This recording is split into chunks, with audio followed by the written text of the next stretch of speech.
this president has gone beyond really even the trend line in presidents in recent years, which has been to expand presidential use of authority without the consent of Congress. This president didn't even bother to consult with Congress and entered us, for all intents and purposes, in an ongoing war with a very high risk of escalation, very high risk of further involvement.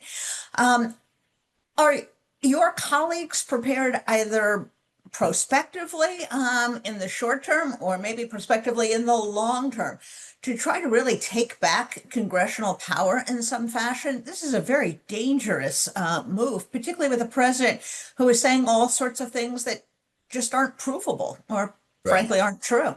Yeah. Look, I mean, yes, I mean, this president is dangerous for that reason. He creates his own reality. But it is very difficult for Congress to get in the way of presidential authority on these issues.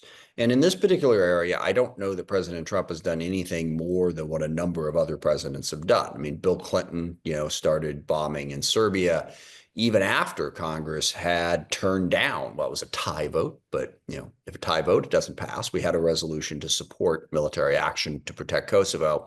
It tied, so it failed. He still did it anyway. There was no vote in Congress when President Obama went into Libya. Going way back, Reagan did Grenada, I guess, and Panama without congressional approval. As a matter of policy, going all the way back to Thomas Jefferson and the Barbary Coast pirates, when the president decides to use the military, he uses it. Now, Congress can use a variety of different tools at that point to try to get him to stop using it, as when appropriations funding was pulled for the Vietnam War. But stopping him from starting is extraordinarily difficult, because the president does have his Article 2 commander-in-chief, right of self-defense powers.